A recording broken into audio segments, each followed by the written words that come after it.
Ambassador Chen Wei stood in the observation deck of the transport ship, watching the massive station grow larger through the viewport. The Galactic Council's headquarters stretched across space like a small moon, its surface covered with docking ports from hundreds of different civilizations. Ships of every imaginable design came and went, some sleek and elegant, others brutal and mechanical. After 50 years of watching from the edges of known space, humanity was finally being invited inside. The transport docked with a gentle thud. Chen adjusted his formal uniform and stepped into the airlock. The doors opened to reveal a corridor that seemed to shift colors as he walked, adapting to his visual spectrum. A tall avian creature waited for him, its feathers shimmering blue and silver. "Ambassador Chen," the creature said through a translation device on its chest, "I am Counselor Thazara." "Welcome to the Council." "Thank you for having me," Chen replied, trying not to stare at the dozens of different species moving through the corridor. Some walked on legs, others floated, and a few seemed to phase in and out of visibility. Thazara led him through winding passages until they reached the council chamber itself. The room was enormous, with seats arranged in concentric circles rising up toward a domed ceiling that displayed the galaxy itself, stars twinkling in real time. Representatives from 847 species filled the chamber, and Chen felt very small and very human. "You arrive at a difficult time," Thazara said quietly as they took their seats. "The war continues poorly." Chen had studied everything Earth's telescopes and probes could gather about the galactic situation.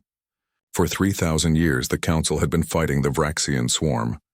The Vraxians were a hive-minded species that consumed entire worlds, breaking down all organic matter to fuel their expansion. They turned planets into breeding grounds and left nothing but dead rocks behind. The session began with a report from the military commander, a being that looked like living crystal. Its voice resonated through the chamber without need for translation. "The Vraxians have taken the Kelmar system," it announced. "We evacuated 4.3 billion civilians before the final bombardment. Our fleet held position for the required 72 hours to ensure complete evacuation. We then executed strategic withdrawal as per protocol." Chen leaned toward Thazara. "You gave them 72 hours notice." "Of course," Thazara replied, looking confused. "The Accords of Civilized Warfare require adequate time for civilian evacuation." "Both sides honor this, and both sides?" Chen asked, trying to keep the disbelief from his voice. "Yes. The Vraxians also provide warning before planetary assault. It is the foundation of civilized conflict." Chen sat back, processing this information. On Earth, they had studied the war extensively. The patterns were clear in the data.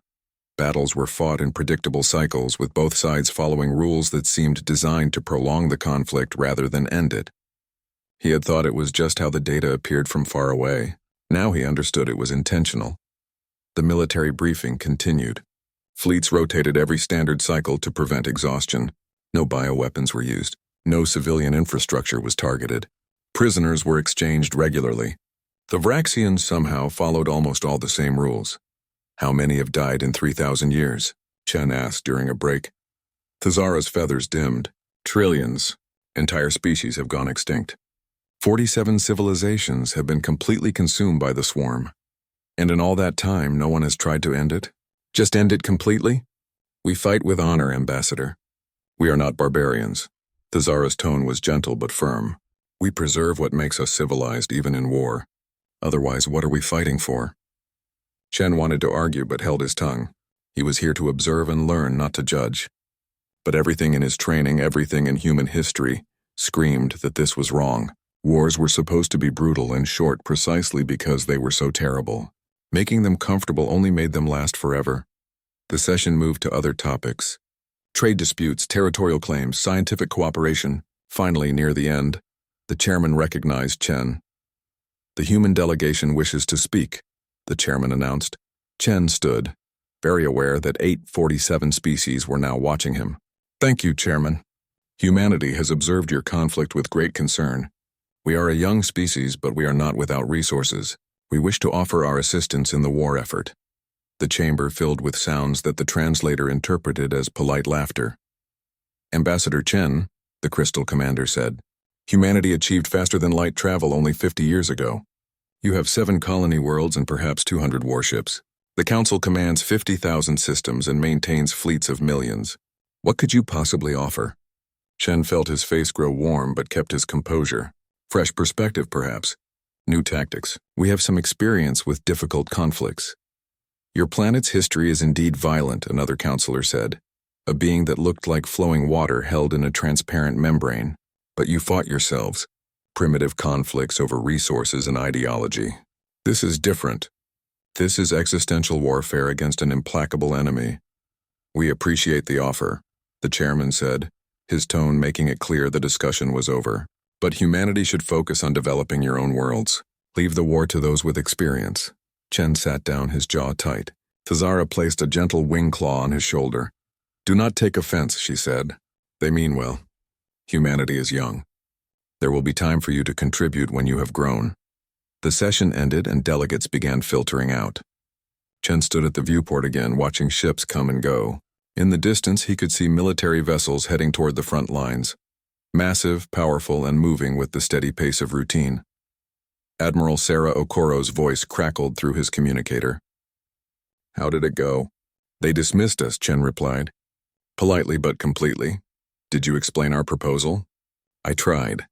They're not interested. They've been fighting this war so long they can't imagine doing it differently. There was a pause. So what do we do? Chen watched another fleet depart, likely heading to some contested system where they would fight according to rules both sides agreed on, where they would kill and die in proper civilized ways. Send me everything we've learned, he said quietly. Every battle report they shared, every strategic analysis. I need to bring it all back to Earth. You think we should get involved anyway? Okoro asked. I think they're going to lose, Chen said. Maybe not today or tomorrow, but eventually. They're fighting to preserve their civilization by following rules that guarantee they'll slowly be consumed. They've made peace with endless war, and humanity hasn't? Chen thought about Earth's history, the terrible wars, the weapons they had built and sometimes used, the brutal calculus of victory at any cost. Humanity had nearly destroyed itself learning how to fight. It had been ugly and shameful, and they had spent the last century trying to be better. No, he said finally. Humanity knows how wars are supposed to end. Quickly and decisively, because anything else means more suffering.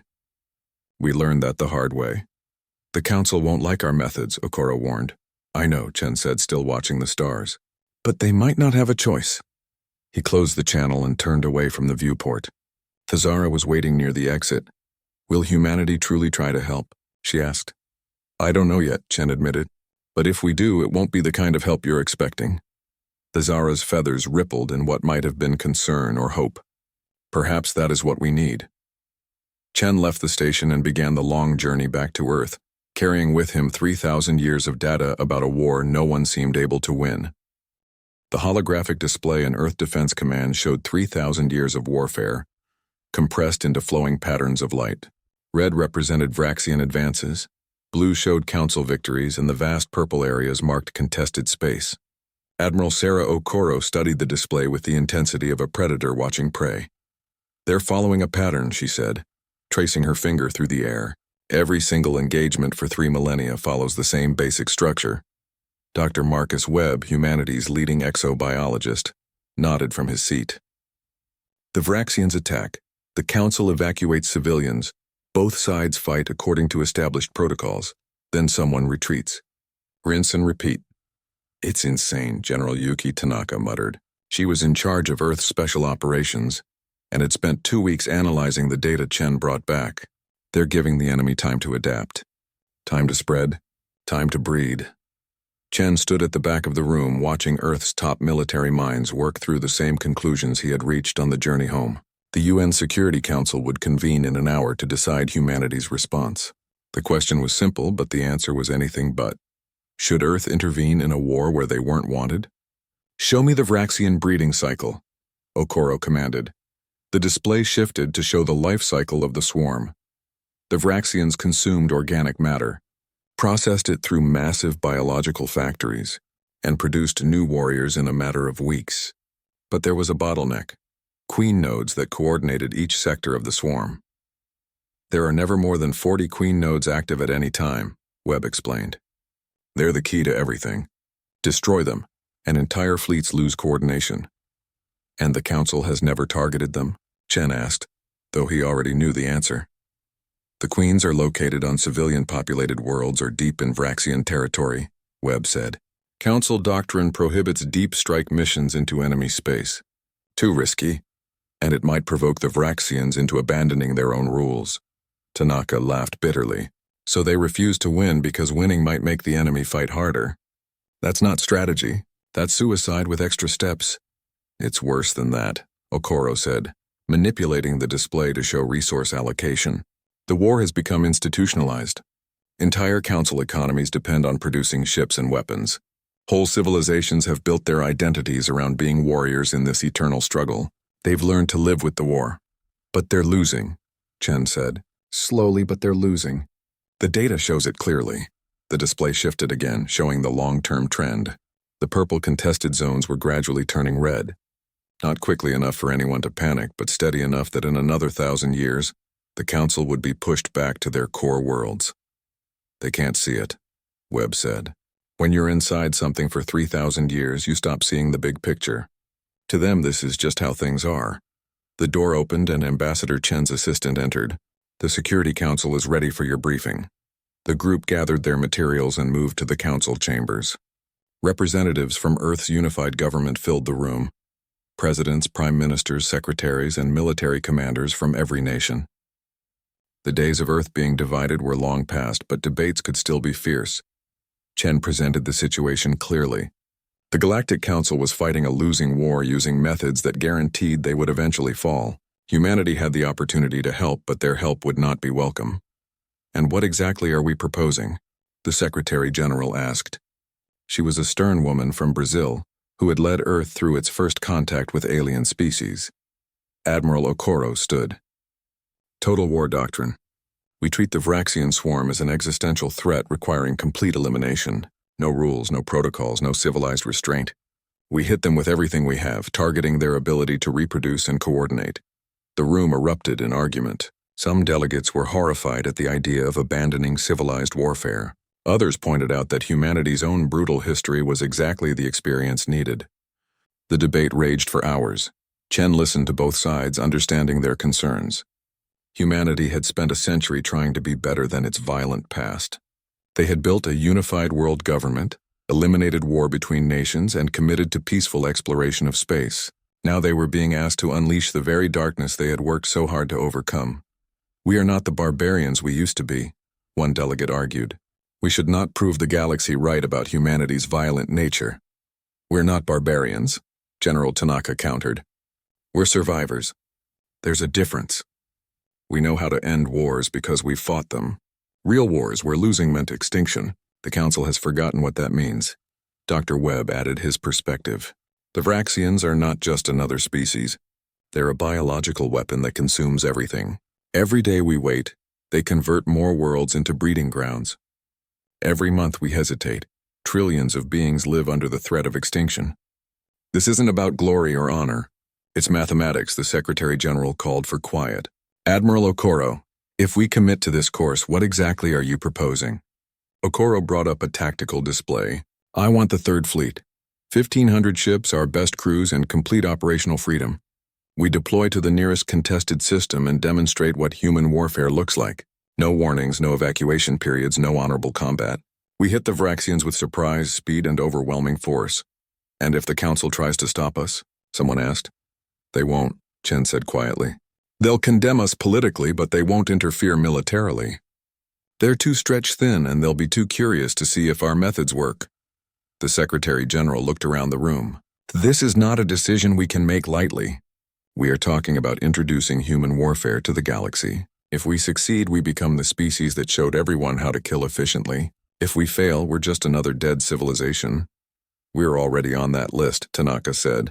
The Vraxians will reach Earth eventually.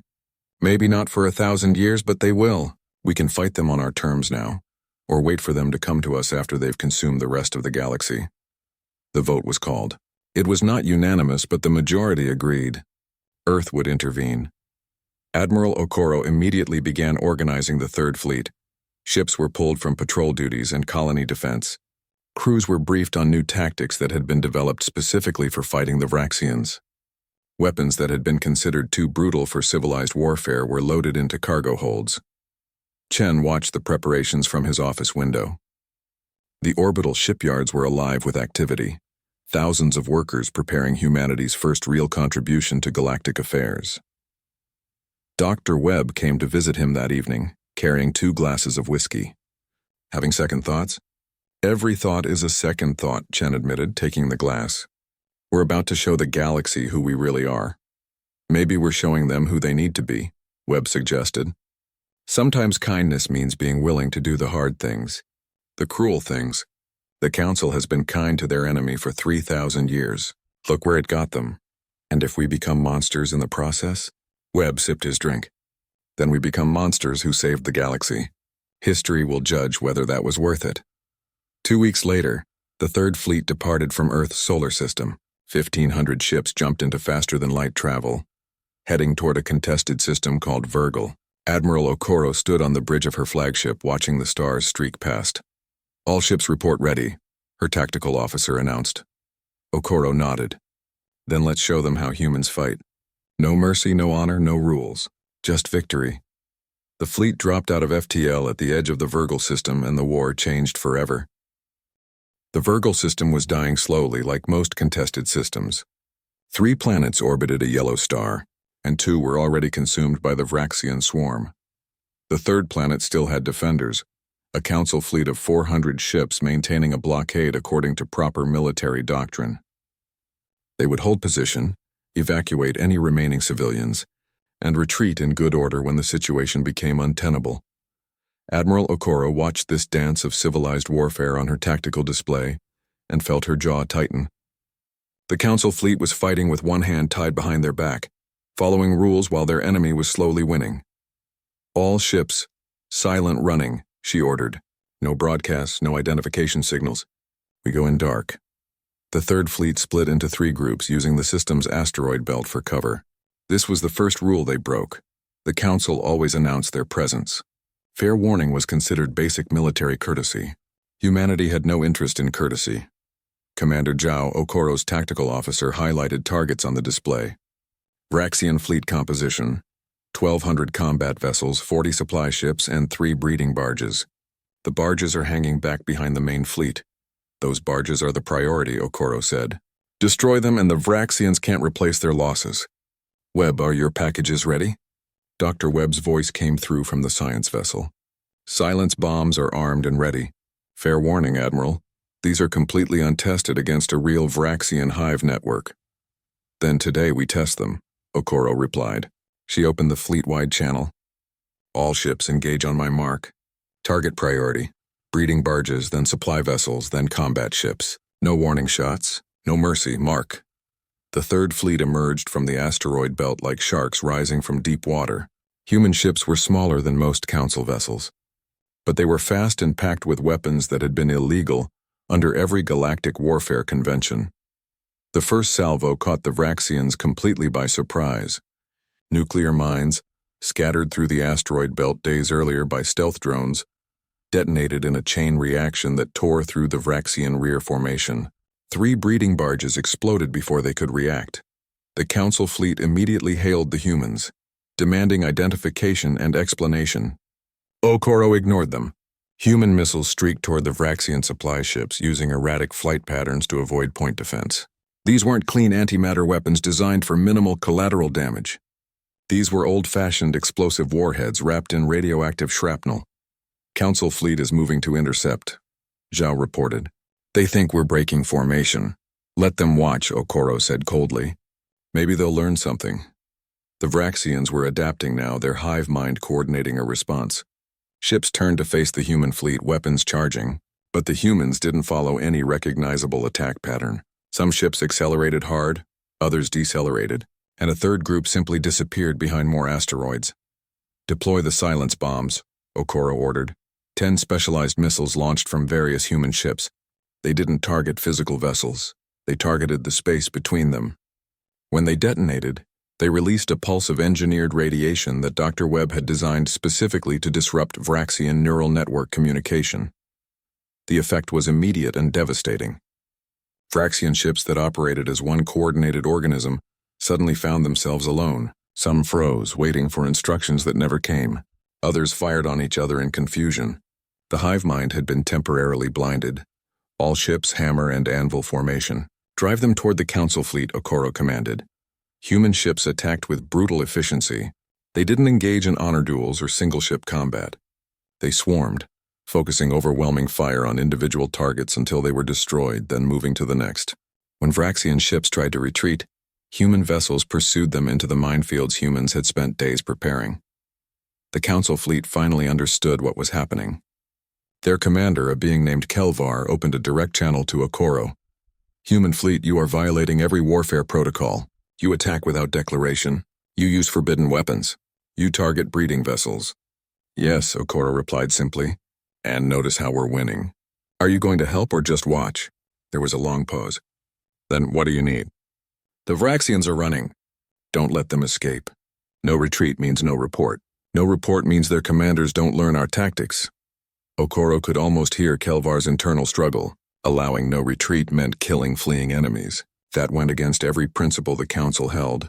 But the Vraxians were fleeing, and for the first time in Kelvar's long career, the enemy was actually losing. Council fleet, pursue and engage, Kelvar ordered quietly. The battle became a massacre. Vraxian ships, cut off from their hive coordination and caught between two fleets, were destroyed systematically. The humans gave no quarter. When Vraxian vessels tried to surrender according to established protocols, human weapons fire continued unabated. They're signaling surrender, Zhao reported. Vraxians don't actually surrender, Okoro said. They signal surrender, we take them prisoner, then they coordinate and break out. Check the historical data, it happens every single time. Kill them. It was done in 72 hours. Not a single Vraxian vessel escaped the Virgil system.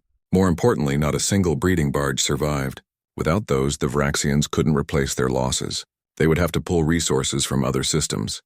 The human fleet regrouped near the council vessels. Both fleets were battered, but the humans had accomplished in 3 days what the council had been unable to do in 3 years. They had driven the Vraxians completely out of the system. Kelvar requested a face-to-face meeting. Okoro agreed, and they met aboard a neutral station in the system. The council commander was a tall reptilian being with scales that shifted color with emotion. Right now they were showing deep purple, which Webb's cultural database indicated was confusion mixed with respect. I have fought the Vraxians for 200 years, Kelvar said without preamble. Never have I seen them defeated so completely. That's because you've never tried to actually defeat them, Okoro replied. You've been fighting to survive honorably. We fought to win. Your methods are barbaric. You targeted breeding barges. You used weapons that cause unnecessary suffering. You gave no warning and showed no mercy. Yes, Okoro said again. And 47 billion people on Virgil 3 are still alive because we did. How many billions have died in the systems you've lost while following your rules? Kelvar's scales rippled through several colors before settling on a dark green. The council will not approve of this. I don't need their approval. I need them to understand something. Okoro brought up a holographic display showing the battle. The Vraxians follow your rules because it helps them. They give warnings because it lets them control the pace of battle. They take prisoners because it ties up your resources. They honor ceasefires because it gives them time to breed more warriors. Every rule you follow helps them survive.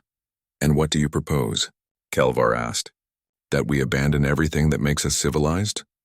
I propose you remember why you're fighting in the first place, Okoro said. You're not fighting to prove you're civilized. You're fighting so your civilization can continue to exist. There's a difference. Kelvar studied the human admiral for a long moment. And after the war? What happens to a galaxy that has learned to fight like you? That's the question, isn't it? Okoro admitted. But I'd rather face that problem alive than die honorably. News of the Battle of Virgil spread through the galactic network within days. The Council's response was immediate and divided. Half the Council condemned humanity's actions and called for sanctions. The other half quietly requested human tactical advisors.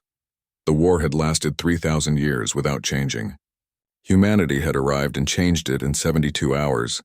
Ambassador Chen received a message from Counselor Thazara. It was brief. What have you done? Chen composed his reply carefully. What we had to. What you asked us not to. What you needed us to do.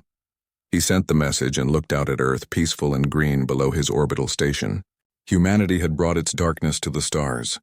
The question now was whether the galaxy would thank them or fear them. In the Virgil system, Admiral Okoro prepared her fleet to move to the next battlefield. There were 46 Queen nodes still operating across Vraxian space. She intended to destroy them all. The war was far from over, but for the first time in 3,000 years, the Vraxians were learning what it meant to be prey instead of predator, and they were learning it from a species that had only been traveling the stars for 50 years. Humanity had arrived, and the galaxy would never be the same.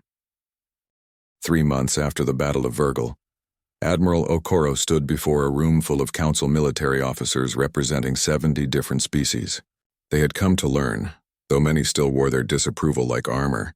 The room was tense with the weight of 3,000 years of tradition being challenged by a species barely out of its own solar system. War is not honorable, Okoro began without introduction. War is terrible. It should be so terrible that everyone tries to avoid it, and when it cannot be avoided, it should be so brutal and swift that it ends quickly. Every day you extend a war is a day more people suffer. She brought up a holographic display showing human military history. The wars were ugly. Cities burned, civilians died, weapons of mass destruction were deployed. The alien officers watched with visible discomfort. We nearly destroyed ourselves learning these lessons, Okoro continued. We fought wars that lasted years when they should have lasted months. We made rules about warfare that only made the suffering last longer. And eventually we learned that the kindest thing you can do is end the war as fast as possible, by any means necessary. A crystalline commander raised its glowing appendage. But at what cost to your soul? To your civilization's identity? We still have both, Okoro replied. Because we survived. Identity means nothing if your species is extinct. The Vraxians don't care about your honor. They care about consuming your worlds. You can die with your principles intact, or you can adapt and live.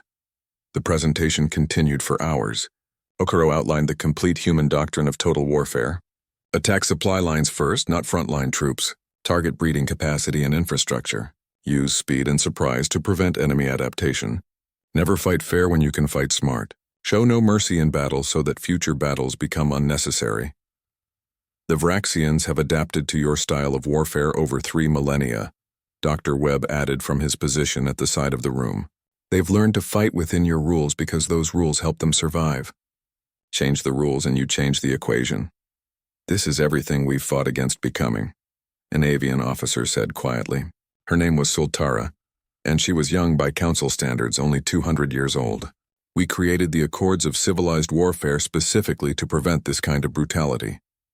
And in 3,000 years, how much territory have you lost? General Tanaka asked. She had been traveling between council fleets, teaching special operations tactics. How many trillions have died? Your accord saved your souls but cost you the war. The meeting ended with no consensus, but 7 species requested human advisors. Within weeks, that number grew to 30. The change was happening whether the council officially approved or not. Meanwhile, Okoro didn't wait for permission. The Third Fleet, reinforced by volunteers from a dozen council species, began a campaign of deep strikes into Vraxian territory. They targeted Queen nodes with surgical precision, using tactics the Council had never attempted. General Tanaka led the first ground assault on a Queen node herself. The target was a massive biological structure on a planet called Zervis, surrounded by millions of Vraxian warriors. Council doctrine said such a target was impossible to attack without massive fleet support and months of preparation. Tanaka used 50 ships and 72 hours. The strike team approached in stealth vessels, using the planet's electromagnetic storms for cover. They didn't land. They fell in individual drop pods that burned through the atmosphere too fast for Vraxian sensors to track accurately. Half the pods were decoys filled with nothing but metal and explosives. The real Marines landed scattered across a 100-kilometer radius around the Queen node. The attack came from everywhere and nowhere. Human soldiers used weapons the Council considered too dangerous. Bioengineered toxins that specifically targeted Vraxian neural tissue, explosives that released burning gel that the Vraxians couldn't extinguish, sonic disruptors that scrambled hive communication. Tanaka's team reached the Queen node's outer chamber within 6 hours. The Vraxians defended desperately, but they were fighting an enemy that had refined urban warfare over centuries of brutal conflicts on Earth. Humans understood that in tight spaces, speed and aggression beat numbers and coordination. The Queen Node itself was a grotesque thing, 300 meters tall and pulsing with bioluminescence. It was also sapient, according to Webb's analysis. Killing it wasn't just destroying a military target, it was assassination. Tanaka planted the charges herself, looking up at the massive creature that coordinated the deaths of billions. No trial, no honor duel, no last words, she said quietly. That's the difference between us and them. The Queen Node exploded in a flash of chemical fire. Across 3 sectors, Vraxian fleets suddenly lost cohesion as their coordination matrix collapsed. Human and Council forces exploited the chaos immediately, reclaiming systems that had been lost for decades. But the cost of victory was showing. The Third Fleet had lost a quarter of its ships. Tanaka's strike team suffered 40% casualties, and worse, humans were dying in ways that haunted their commanders.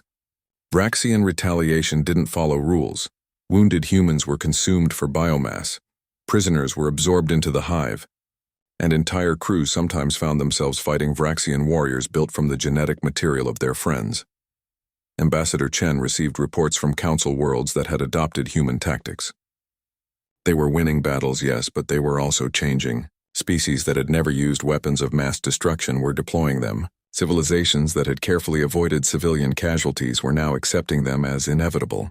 The galaxy was learning to fight like humans, and Chen wasn't sure that was entirely good. Counselor Thazara visited him at the human embassy station. Her feathers had lost some of their shine, and she looked older than Chen remembered. "We are winning," she said without greeting.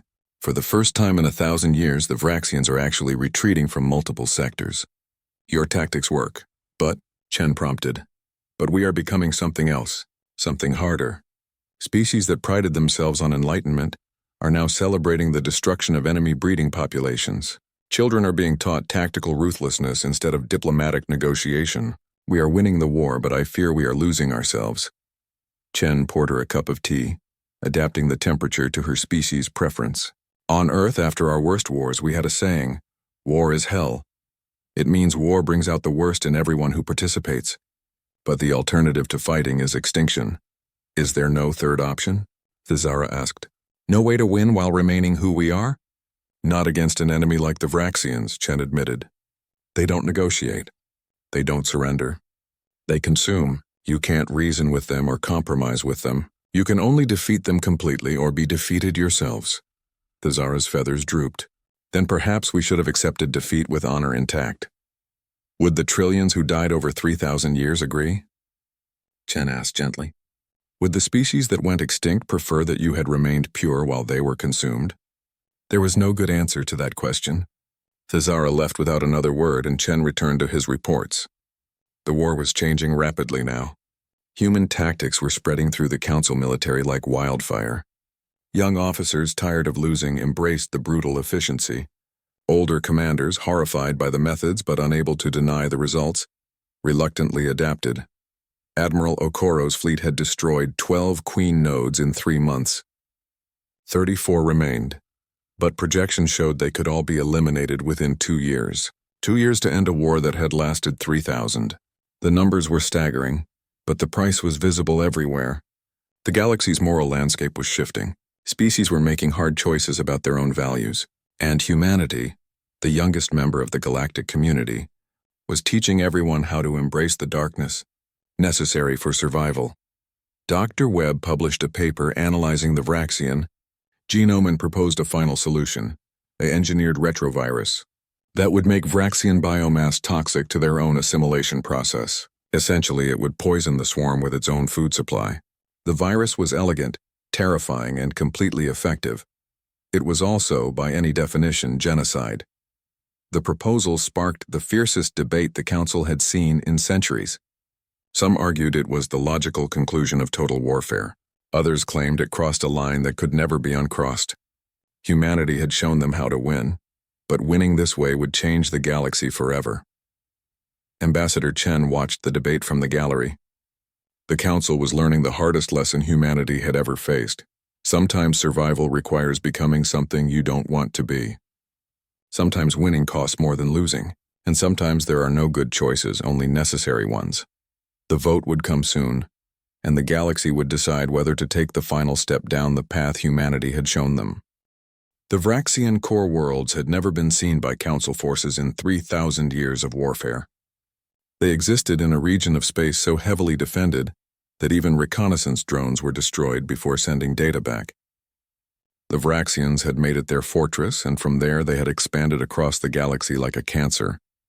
Admiral Okoro stood on the bridge of her flagship, looking at the tactical display showing the massive fleet assembled for the final assault. It wasn't just human ships anymore. 200 species had contributed vessels, crews, and resources. The fleet numbered in the hundreds of thousands, the largest military force ever assembled in galactic history. All the remaining Queen nodes are confirmed in this region, Dr. Webb reported from his science station, 18 of them clustered in a sphere around the primary Queen. She's the original, the mother of the entire swarm. Kill her and the rest will lose cohesion permanently. And Webb's virus? Okoro asked. Webb's expression was troubled. Ready for deployment. Once released, it will spread through the Vraxian biomass network within weeks. Any organic matter they try to assimilate will poison them. They'll starve to death even surrounded by food. You don't sound happy about your own creation, General Tanaka observed. She was preparing for the ground assault, her armor already sealed. I created a weapon that will eliminate an entire species, Webb said quietly. I should hope I'm not happy about it. The Council had voted to approve the virus 3 weeks ago. The vote had been close, and the debate had torn apart old alliances. Species that had fought together for millennia now looked at each other with suspicion and doubt. But in the end, survival had won over philosophy. Ambassador Chen was aboard the flagship as well, representing Earth's diplomatic interests. He had argued against the virus in the council chambers, but he had been overruled. Now he watched as the fleet prepared to commit what might be history's greatest act of genocide. Final status check, Okoro ordered. Reports came in from across the fleet. All ships ready. All weapons armed. All crews prepared for what might be the bloodiest battle in galactic history. The Vraxians knew they were coming. Stealth was impossible with a fleet this size. The core worlds would be defended with everything the swarm had left. Fleet commanders report ready, Okoro's tactical officer announced. Okoro took a deep breath. This was the moment that would define not just the war, but humanity's place in galactic history. Win or lose, the galaxy would remember what happened next. All ships jump on my mark. 3, 2, 1 mark. The fleet entered faster than light travel simultaneously, creating a ripple in space that probably triggered alarms across a dozen sectors. When they emerged at the edge of the Vraxian core, they found exactly what they expected. Millions of Vraxian vessels waiting for them. The battle began instantly. The Vraxians attacked with the desperation of a species facing extinction. They didn't follow their usual tactics or protocols. They swarmed, sacrificed themselves in suicide runs, and fought with a ferocity that stunned even the human commanders. They know, Webb said, watching the battle unfold. They know we're here to end them completely. The space battle was chaos on an unimaginable scale. Ships exploded by the thousands. Weapons that could crack planets were fired at almost point-blank range. The Vraxians threw everything they had at the fleet. And the fleet responded with the full force of coordinated galactic warfare. But the Vraxians were defending their home, and they fought with the strength of existential terror. Human ships were torn apart by biological weapons that ate through hulls. Council vessels were swarmed by Vraxian boarding parties that converted their crews into biomass in real time. The battle's death toll climbed into the millions within hours. General Tanaka led the assault on the primary Queen's world. The drop was a nightmare. Half her ships were destroyed before they even reached the atmosphere. The planet itself was one massive Vraxian hive, every surface covered with biological structures pulsing with hostile life. This is what they wanted to do to every world in the galaxy, Tanaka said over the command channel. Remember that when you pull the trigger. The ground battle was worse than the space combat. Vraxian warriors poured from every opening, fighting with the coordination of a single organism. Tanaka's forces used every brutal tactic humanity had ever developed. Fire, poison, high explosives, biological weapons that melted Vraxian flesh. They pushed forward through hell itself. In orbit, Admiral Okoro watched the casualty reports climb. They had known the cost would be high, but reality was worse than projections. Ships bearing names like Pride of Andromeda and Human Determination and Last Hope disappeared from the tactical display, their crews lost. "We're losing too many," her tactical officer said. "At this rate, we'll achieve the objective but lose half the fleet." "Then we lose half the fleet," Okoro said coldly. "But we finish this." Tanaka's team reached the primary queen's chamber after 6 hours of fighting. The chamber was massive, carved from living rock and pulsing with bioluminescent patterns. The primary queen herself was enormous, ancient, and according to Webb's analysis, fully sapient and more intelligent than most council species. She spoke to them through pheromone emissions that their translators struggled to interpret. "You bring extinction," the translation approximated. "You bring the void. We only sought to survive." Tanaka looked up at the massive being. In another universe, maybe there could have been negotiation, understanding, peace. But they were in this universe, and the Vraxians had consumed 47 civilizations. They had killed trillions. They had given the galaxy no choice. "So did everyone you ate," Tanaka replied. She activated the charges. The primary queen died in silence, and across the Vraxian core worlds, coordination began to fail. Ships lost formation, ground forces stopped coordinating, and the entire swarm started to collapse. Dr. Webb released the virus from orbit. It spread invisibly through the atmosphere, infiltrating every Vraxian biological system. Within hours, the Vraxians found that consuming organic matter was killing them. Within days, the entire species was starving despite being surrounded by resources. Within 3 weeks, the Vraxian swarm was extinct. The fleet returned to council space battered and bleeding. They had won, but the victory tasted like ash. 30% of the fleet had been destroyed. Millions of beings from hundreds of species had died in the final assault, and an entire species had been eliminated from the galaxy. The council convened to decide what came next. The chamber was quieter than Chen had ever heard it. Species that had celebrated their victories now sat in somber silence, processing what they had become to achieve survival. Admiral Okoro was called to testify about the campaign. She stood before the council without apology or regret. "You asked us to help you win," she said simply. "We showed you how. The methods were brutal because war is brutal. We crossed lines because those lines were preventing you from surviving. You wanted victory, and victory required becoming something you didn't want to be." "Did it have to be genocide?" Counselor Thazara asked, her voice pained. "Yes," Okoro replied. "The Vraxians couldn't coexist with other species. They consumed everything they touched. Negotiation was impossible. Containment had failed for 3,000 years. That left only elimination. And now?" the council chairman asked. "Now that we have learned to fight like humans, what becomes of us?" Chen stood to address the council. "That's your choice. Humanity nearly destroyed itself learning these lessons. We know what happens when war becomes too easy, when killing becomes too efficient. We spent a century learning to be better. Now you'll have to do the same." The council voted to grant humanity a permanent seat, but with conditions. Earth would help rebuild the worlds devastated by the war. Human military advisors would teach defensive tactics, not offensive ones, and humanity would work with the council to ensure that the galaxy never needed to embrace such darkness again. Months later, Chen stood in the rebuilt council chambers. The war was over. The Vraxians were gone. The galaxy was beginning the long process of healing. Thazara approached him, her feathers beginning to regain their shine. "We survived because of you, but we became killers because of you. I still don't know whether to thank humanity or fear it." "Both," Chen said honestly. "That's probably wise. We're capable of great things and terrible things. The key is choosing which one matters more." "And which does?" Thazara asked. Chen looked out at the galaxy, at the thousands of stars that now held species who had learned humanity's hardest lessons. Survival matters most, but what you do after surviving defines who you are. We showed you how to win. Now you get to decide what kind of civilization you become with that victory. The galaxy would never be the same. Humanity had arrived with fire and fury, had shown the council species how to embrace their darkest instincts, and had ended a war that seemed eternal. They were saviors and monsters in equal measure. Admiral Okoro retired to Earth, but her tactics were studied in every military academy across the galaxy.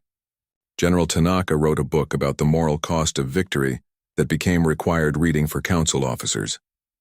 Dr. Webb spent the rest of his life working on biological preservation, trying to make up for the species he had helped eliminate.